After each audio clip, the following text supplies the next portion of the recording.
Hello students, आज ये chapter हम footprint without feet 10th class की बुक है आपकी, उसका हम 5th चैप्टर पढ़ा रहे हैं। इसका भी सेम नाम है, फुटप्रिंट विदाउट फीट।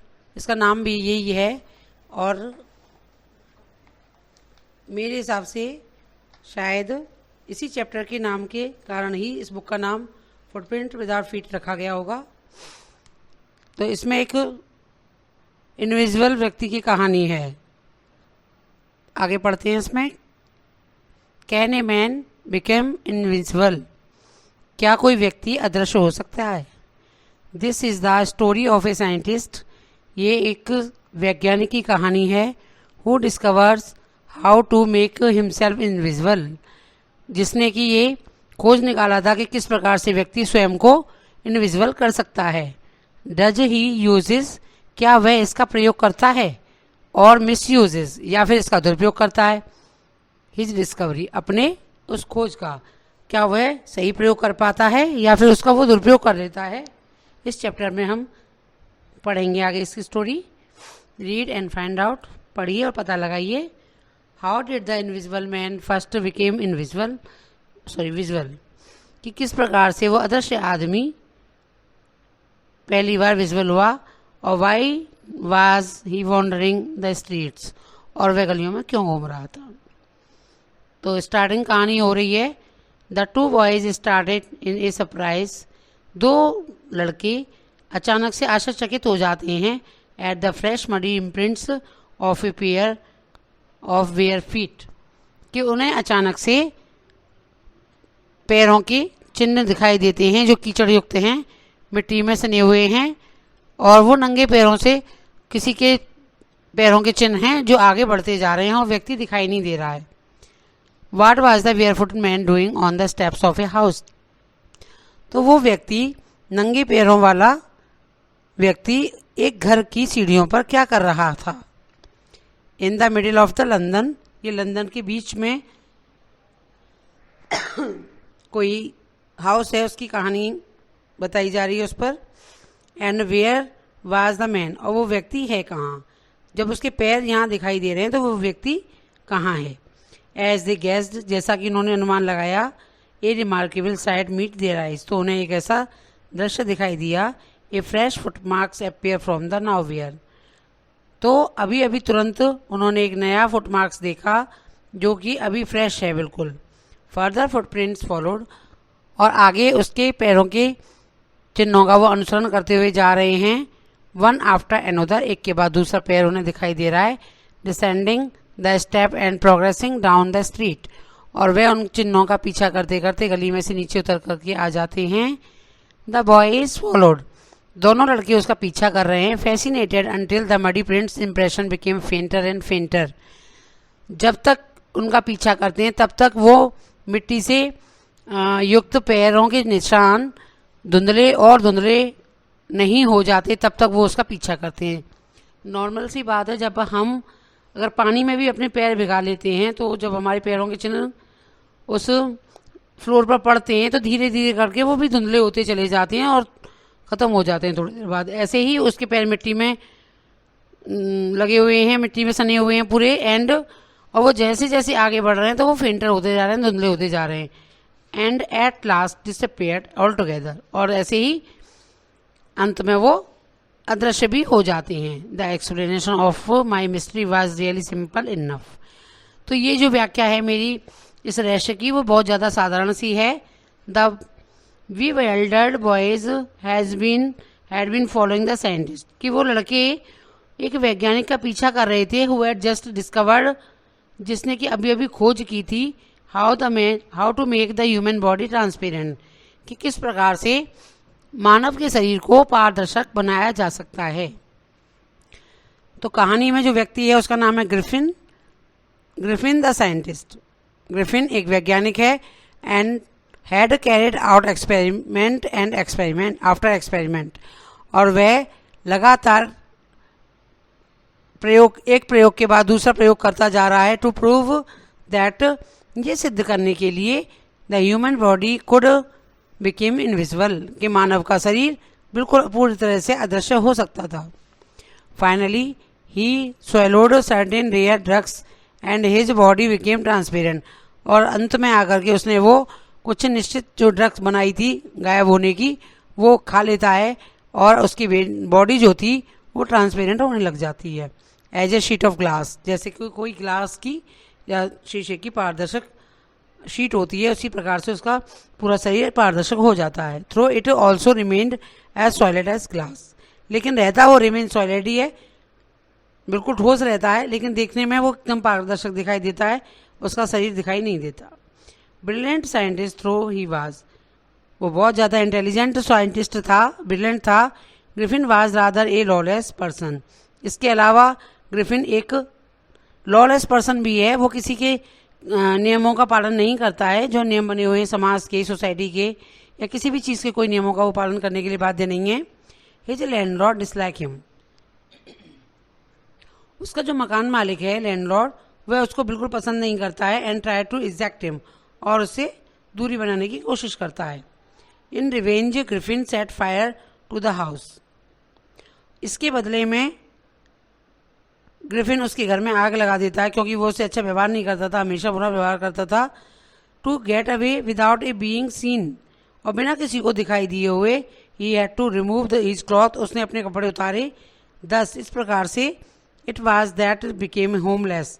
इसके बाद वो वहाँ से चला गया, इसके बाद वो होमलेस भी हो गया, क्योंकि घर छोड़ दिया था उसने अपना.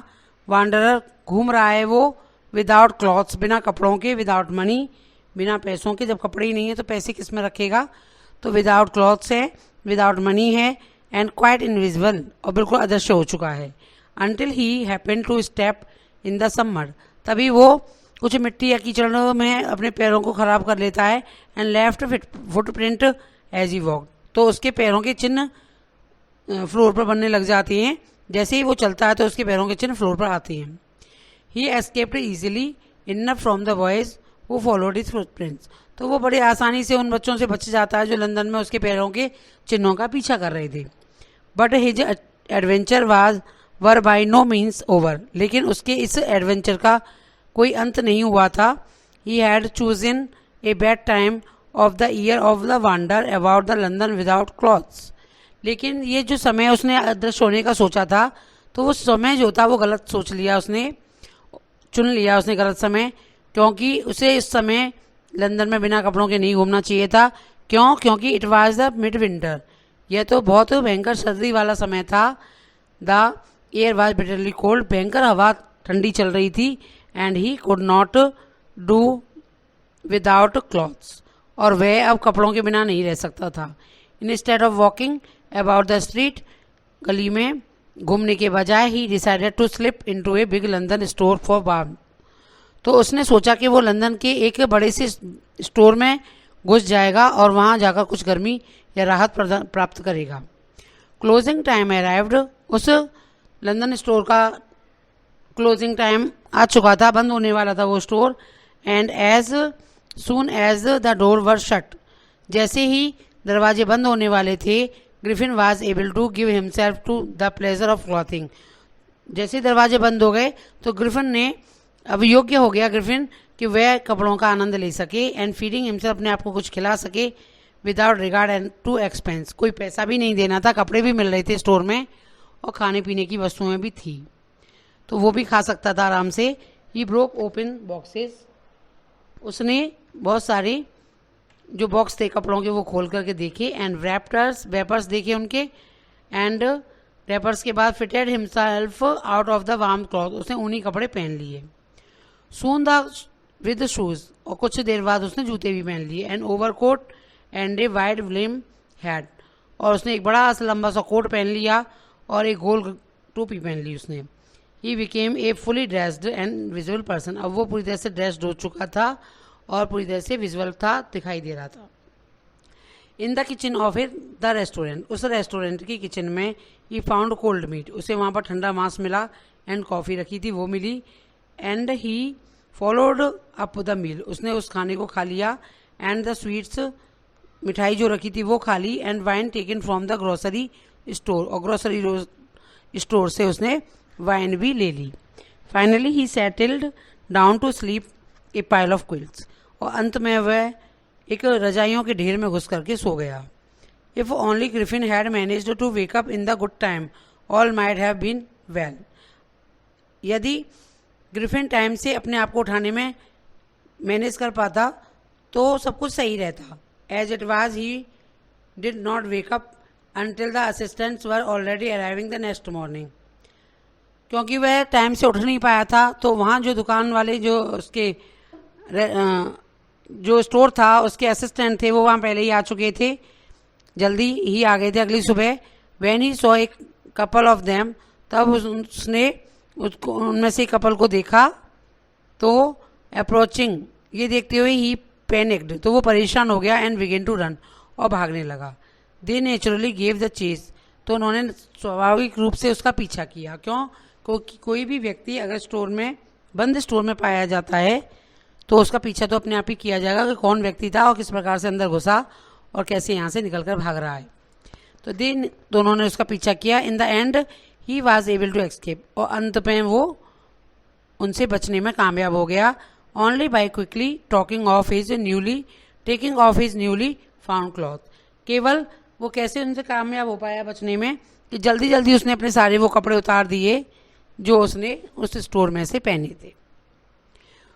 सो once more he found himself invisible, इस प्रकार से वो उसने अपने आप को दोबारा से स्वयं को अदृश्य कर दिया। But naked in the chill January air, लेकिन वो नंगा घूम रहा था जनवरी की ठंडी हवा में बिना कपड़ों के। दिस टाइम, इस समय he decided to try the stock of a theatrical company in the hope of finding not only clothes but also something that would hide the empty face above his shoulder। उस समय उसने निश्चय किया कि वो कुछ ट्राई करेगा। एक थिएटर कंपनी थी, उसमें जाकर के उसने सोचा उसमें कुछ कपड़े मिल जाएंगे या फिर कुछ ऐसा भी प्राप्त हो जाए जिससे उसका जो चेहरा है शोल्डर के ऊपर का वो भी ढक जाए। शिवरिंग विद द कोल्ड, ठंड से कांपते हुए, ही हरीड टू द ड्यूरी लेन, तो वो जल्दी से ड्यूरी लेन में घुस गया। The centre of the theatre world, जो कि थिएटर वर्ल्ड का सेंटर था। ही सून फाउंड ए सुटेबल शॉप, तो उसे वहाँ शीघ्र एक उपयुक्त दुकान शॉप मिल जाती है। ही मेड हिज वे, उसने उसकी अपना रास्ता बढ़ाया। इनविजिबल अप स्टेयर्स, और वो अदृश्य था और सीढ़ियों से ऊपर गया। And came out A little letter wearing bandage, कुछ देर बाद वहाँ से वो कुछ पट्टियाँ बांध करके आया। अराउंड इज फोरहेड, अपने माथे पर उसने कुछ पट्टियाँ बांध रखी थी। डार्क ग्लासेस, और उसने काले चश्मे लगा लिए। फाल्स नोज, और एक बड़ी सी नाक लगा ली जो मुखौटों जैसी होती है वो लगा ली उसने। बिग बुशी साइड वेकर्स, बड़ी बड़ी मूछें लगा ली उसने। एंड ए लार्ज हैट, और एक बड़ी सी टोपी पहन ली। To escape without being seen, जिससे कि वो बच सके बिना किसी को देखे हुए। He callously attack the shopkeeper from the behind, और उसने उस दुकानदार पर पीछे से अटैक किया। After which he robbed him, उसको लूटने के बाद उसके पूरे पैसों को लूट लिया उसने। ही कुड फाइंड, उसने पाया जितने भी उसके पास पैसे थे, जितने उसे वहाँ मिल सके, उसने सारे पैसे उसके लूट लिए। आगे जो इसके 3 पॉइंट्स दे रखे हैं रीड एंड फाइंड आउट करने के लिए। तो why does Mrs Hall find the scientist eccentric, और what curious episode occurs in the study, में क्या क्यूरियस एपिसोड हुआ और मिसेज हॉल उसको साइंटिस्ट को देखकर कि क्यों अचंभित सी रह गई थी। और what were the extraordinary things happen at the inn, और जिस सराय में या जिस होटल में वो रुकने के लिए गया तो वहाँ पर क्या ऐसी एक्स्ट्रा ऑर्डिनरी घटना हुई। इसके बाद देखिए, he eager to away from the crowded London, he took a train village of Iping, वहाँ से लंदन की भीड़ भाड़ वाली जगह में से उसने एक ट्रेन ली रेलवे स्टेशन से जाकर के, और वो एक गांव में पहुँच गया। गांव का नाम था इपिंग। वेयर ही बुकड 2 रूम, जहाँ पर उसने 2 रूम बुक कराए। एट द लोकल इन, एक लोकल सराय थी वहीं की, लोकल होटल था, उसमें उसने 2 रूम बुक करा लिए। The arrival of A stranger eight the in the winter in any case in unusual event, और सर्दियों में कोई भी व्यक्ति घूमने के लिए कहीं नहीं जाता है, और उस टाइम पर सर्दियों में किसी भी गेस्ट का या किसी भी यात्री का वहाँ आना कुछ अजीब सी घटना थी। ऐसा कभी नहीं होता था कि सर्दियों में वहाँ कोई गया हो। तो the stranger of the such uncommon appearance, ऊपर से उसका अपीयरेंस जो था वो अनकॉमन था, साधारण लोगों के जैसा नहीं था। Set all the tongues wagging, अजीब सी आवाज़ से वो बातें करता था। Mrs Hall the landlord's wife, Mrs Hall landlord यानी उसके मकान मालिक की पत्नी थी। Made every effort to be friendly, उन्होंने बहुत प्रयास किया उससे मित्रता करने का। But Griffin had no desire to talk, लेकिन ग्रिफिन की उनसे बात करने की कोई भी इच्छा नहीं थी। एंड टोल्ड हर, और उन्होंने उनसे बोल दिया कि my reason for coming in to Iping, कि मेरा जो कारण है इपिंग आने का, is a desire for the solitude, शांति से रहने के लिए मैं यहाँ पर आया हुआ हूँ। I do not wish to disturb in the my work, मैं कुछ काम करने के लिए आया हुआ हूँ यहाँ पर और कोई भी मुझे मेरे काम में डिस्टर्ब नहीं करेगा।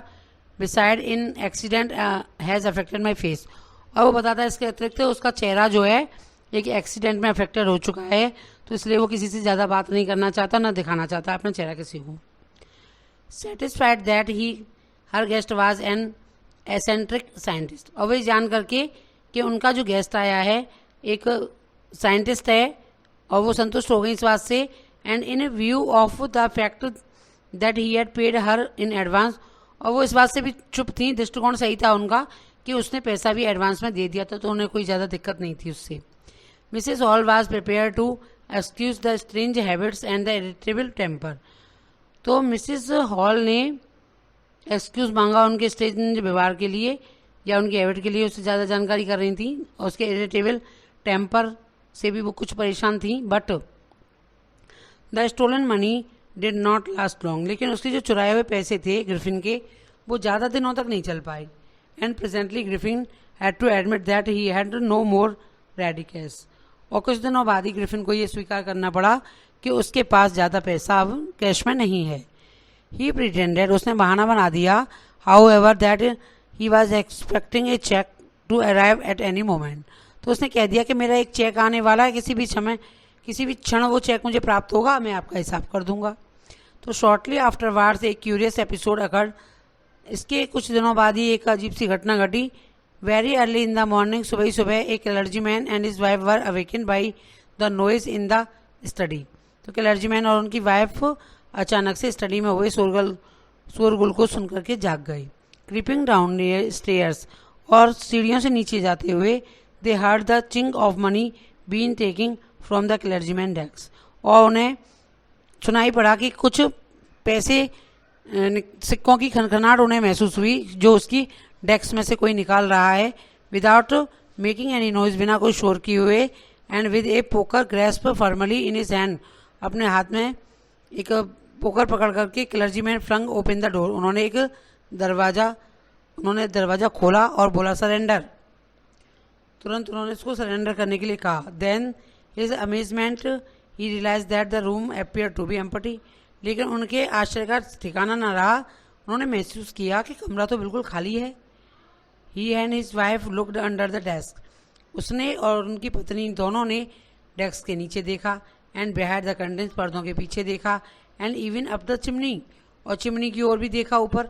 There was not a sign of anybody, लेकिन वहाँ पर किसी भी व्यक्ति के होने का कोई भी चिन्ह दिखाई नहीं दे रहा था, कोई भी प्रतीक दिखाई नहीं दे रहा था कि कोई व्यक्ति वहाँ है भी या नहीं। यट फिर भी the desk had been open, लेकिन फिर भी डेस्क तो खुली हुई थी। And the housekeeping money was missing, और जो किराए का पैसा था वो भी उसमें से मिसिंग हो गया था। एक्स्ट्रा ऑर्डिनरी अफेयर्स, अजीब सी घटना। द क्लर्जीमैन केप्ट सेइंग, वो कहने लगे clergyman, and for the rest of the day, पूरे दिन वो इसी बात पर बात करते रहे। क्लर्जीमैन में होता है पादरी जो चर्च में पूजा पाठ करते हैं। But it was not a extraordinary as the behaviour of Mrs Hall furniture a little later that morning, लेकिन यह एक एक्स्ट्रा ऑर्डिनरी घटना नहीं थी मिसेस हॉल के लिए कि फर्नीचर, जो मिसेस हॉल का फर्नीचर था, उसने देखा था थोड़ी देर पहले सुबह मॉर्निंग में। The landlord and his wife were very early, landlord और उनकी पत्नी बहुत जल्दी जगे, एंड वर सरप्राइज, वो देखकर सरप्राइज हो गए, to see that the scientist door wide open, किस जो वैज्ञानिक था उसका दरवाज़ा पूरा खुला हुआ था। यूजुअली इट वाज शट और द लॉक्ड, वैसे प्राय उसका दरवाज़ा या तो बंद रहता था या ताला लगा हुआ रहता था। And he was furious if anyone entered his room, अगर कोई भी व्यक्ति उसके कमरे में घुसने की कोशिश करता तो वो बहुत ज़्यादा गुस्सा हो जाता था। The opportunity seems to good, अब उनको ये अवसर प्राप्त हो गया था अच्छा सा, टू बी मिस्ड, वो उसको खोना नहीं चाहते थे। दे पीप्ड अराउंड द डोर, वे दरवाजे में झांकने लगे। सॉ द नोबडी, और किसी को ना पाकर उसमें, एंड डिसाइड टू इन्वेस्टिगेट, तो उन्होंने निश्चय किया कि अब इसमें हम कुछ जाकर के इन्वेस्टिगेट करेंगे कि ये व्यक्ति कौन है, कहाँ से आया है और क्या करता है। The bed cloth were cold, उन्होंने अंदर जाकर देखा कि जो बिस्तर था बेड का वो बिल्कुल ठंडा पड़ा हुआ था।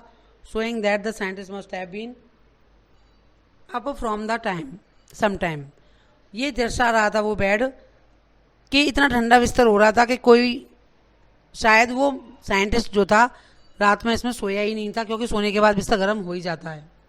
तो उन्होंने चादर बिल्कुल ठंडी पड़ी हुई थी उसकी। And the stranger still the cloth and the bandage that he always were lying about the room, और वो सारे कपड़े और बैंडेज वहाँ पड़े हुए थे जिनको कि वो व्यक्ति हमेशा पहन कर रखता था, वो कमरे में पड़े हुए थे। All of a sudden Mrs Hall heard a sniff close to her ear, तभी मिसिस हॉल को अचानक से अपने कान के पास एक किसी व्यक्ति के सांस लेने की आवाज़ सुनाई दी। ए मोमेंट लेटर, कुछ क्षण बाद, the head on the bed post leaped up and dashed itself into her face, उन्होंने थोड़ी देर बाद देखा कि जो हेड पड़ा हुआ था वहाँ पर बेड पर, वो उठा और उनके चेहरे पर आकर लगा।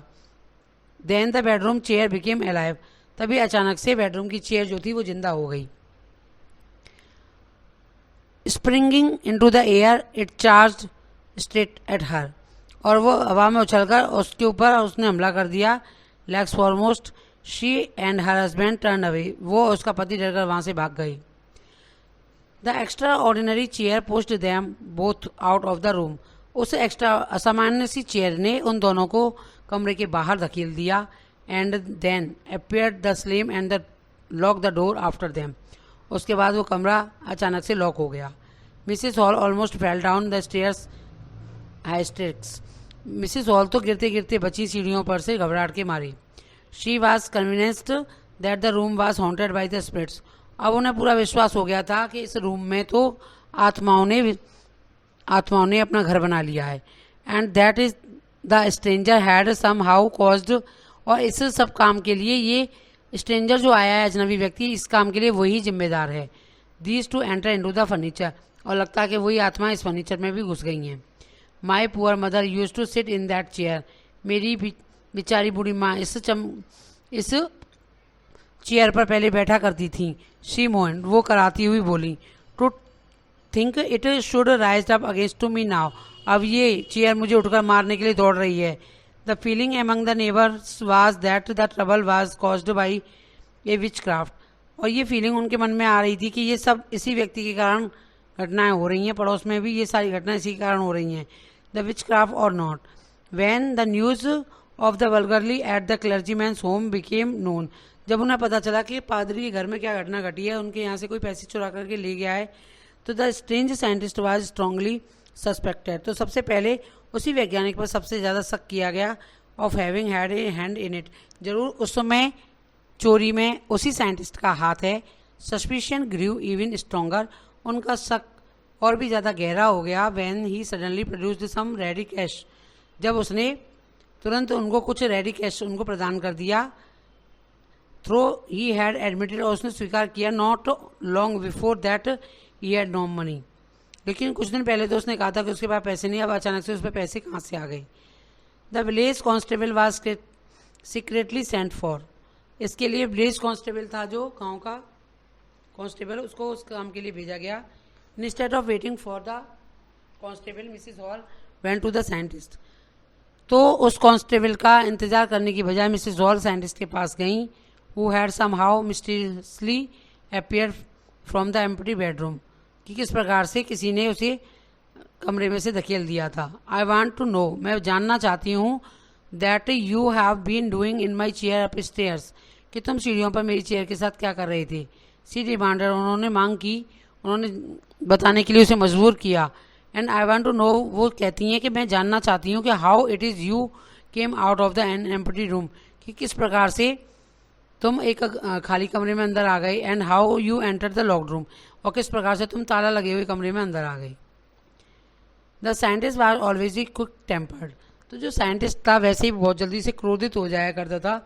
नाउ ही बिकेम फ्यूरियस, अब वो बहुत ज़्यादा गुस्सा हो गया। And he you do not understand who और वाट आई एम, उन्होंने कहा, साइंटिस्ट ने कहा उससे कि अब तुम नहीं जानती हो कि मैं कौन हूँ और क्या हूँ। ही साउंड में चिल्लाया, very well I will show you, मैं तुम्हें देख लूँगा। Suddenly he threw of bandage, उसने अचानक से सारी पट्टियाँ फेंक दी, मूछें निकाल के फेंक दी, चश्मा निकाल के फेंक दिया, एंड इवन नोज, और अपनी नोज को भी उसने निकाल कर फेंक दिया। It took him only a minute to do this, इस कार्य को करने के लिए उसे केवल 1 मिनट लगा। The horrified people in the bar found themselves starting a headless man, सभी भयभीत लोगों ने पाया कि बार में एक व्यक्ति था जिसका सिर नहीं था। Mrs Jeffers the constable now arrived, अब वहाँ पर मिस्टर जेफर्स भी आ गए थे जो कांस्टेबल थे। एंड वाज क्वाइट सरप्राइज, वो देख करके बहुत ज़्यादा सरप्राइज हो गए। To find that he had to arrest a man, कि उन्हें एक वैसे व्यक्ति को अरेस्ट करना था विदाउट ए हेड, जो कि एक बिना सिर के है, जिसका सिर ही नहीं है। But Jeffers was not easily prevented from the doing this duty, लेकिन जेफर्स को ये ड्यूटी करनी ही थी, वह अपने आप को इसको करने से नहीं रोक पाया। If A magistrate warranted ordered a person arrested, यदि एक मजिस्ट्रेट वारंट निकाल देता है किसी के लिए, पर्सन को अरेस्ट करने के लिए, then that person had to be arrested, तो उस व्यक्ति को अरेस्ट ही किया जाना चाहिए, विद और विदाउट हिज हेड, चाहे वो सिर का हो या बिना सिर का।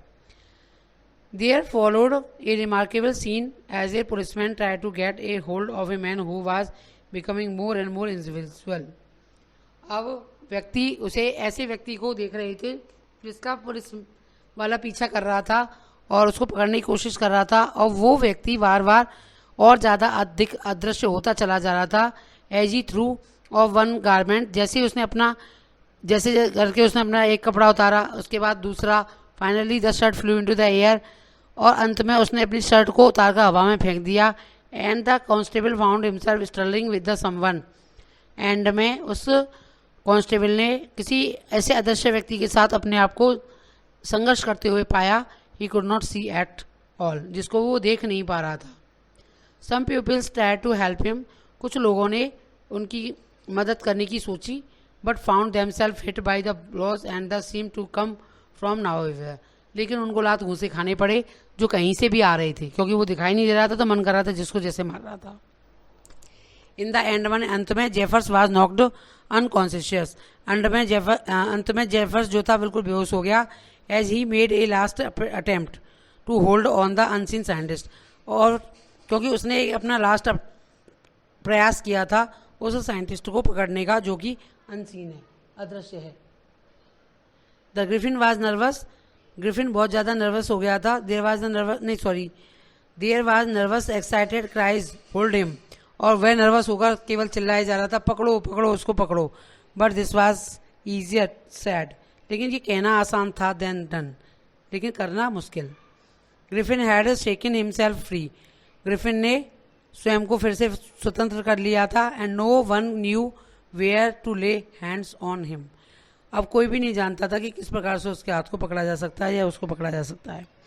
ये चैप्टर है फुटप्रिंट्स विदाउट फीट, इसके लेखक हैं, ऑथर हैं H.G. वेल्स, इन्होंने बहुत अच्छी स्टोरी लिखी है, और ये चैप्टर आपका यहाँ पर ख़त्म होता है। Thank you so much for watching this video.